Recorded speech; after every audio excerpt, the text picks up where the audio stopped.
Hi, how's it going? This is Mrs. Gonzalez thanking you for viewing today. We are focusing on being assertive today, so let's go ahead and get started.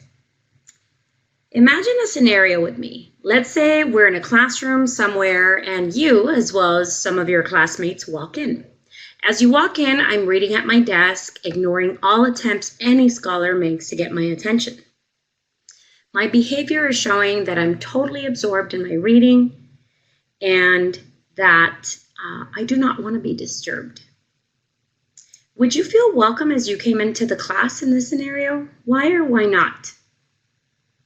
I would guess no, because I wasn't addressing anyone even if someone tried to get my attention.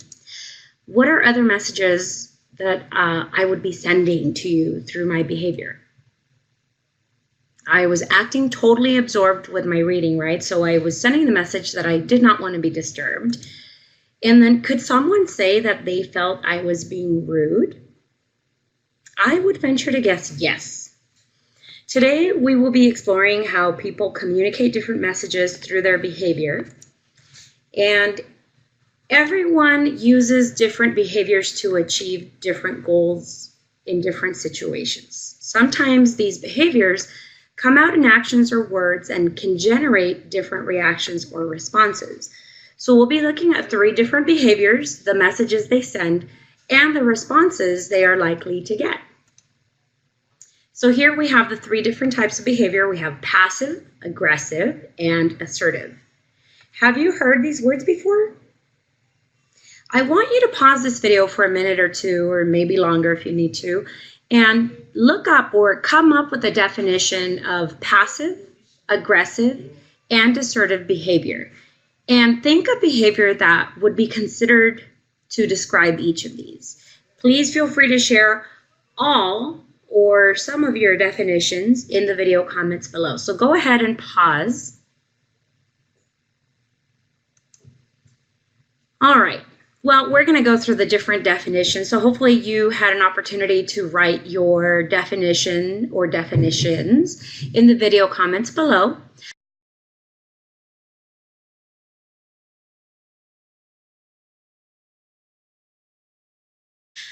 We have here passive, and passive means not active or only acted upon. Some examples of passive behaviors you can see here. They may include using softer, inaudible tones of voice, avoiding eye contact, slouching, and using other methods of acting or speaking that say, I can't, I don't know, I don't care, or don't look at me. When someone uses passive behavior around you or toward you, how do you usually react? All right, so let's go ahead and move on to, and you didn't have to give me a response, obviously, or type it anywhere. It's more for you to reflect on how you react to certain behavior. So now let's go over aggressive. Aggressive means that you're ready to start, someone is ready to start a fight or a quarrel. It's very active and bold. Some examples of persons showing aggressive behavior are loud or angry tones of voice, pushing into another person's personal space, using physical or verbal intimidation, and using other methods of acting or speaking that say, look at me, listen to me, do it my way, or get out of my way. Those are all characteristics of aggressive behavior. And I want you to think when someone uses aggressive behavior around you or toward you, how do you usually react in those situations? Lastly, we have assertive, and this means clearly and positively in a confident manner.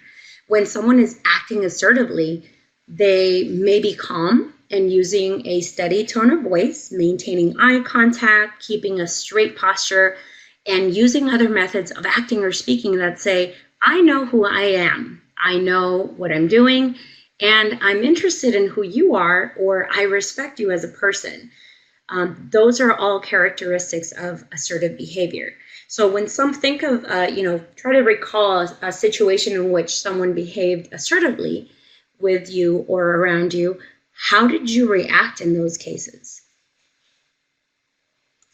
There's one type of behavior that I didn't list on the list of 3, obviously, It is actually a combination of two types of behavior. So it's passive aggressive. Sometimes you may hear that, that person's behaving very passive aggressively.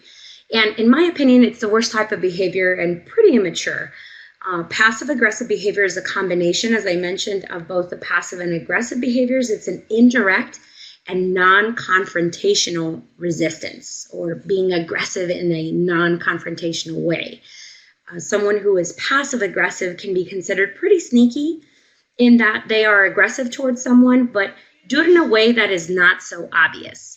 Here are some examples. So giving someone the silent treatment, saying insulting things in a nice way, like, well, that's a nice dress. My 90-year-old grandma used to wear one just like that. Or like being clearly mad and, saying, I'm not mad. Punishing others by not completing or delaying required tasks. So that's like a form of sabotage. Most often it's, again, very non-confrontational, but it sends a clear message. For example, sending an email to everyone in your group for a group project, but deliberately not including a person you don't like and then saying, oops, it was a mistake, when you know that it was done deliberately. So which set of behaviors do you think would send the most positive message and get the most positive response from others? You probably guessed that passive and aggressive behaviors are more likely than assertive behavior to lead to negative consequences or reactions. So the answer to, where you get most of the positive message and response would be with assertive behavior. It's more effective.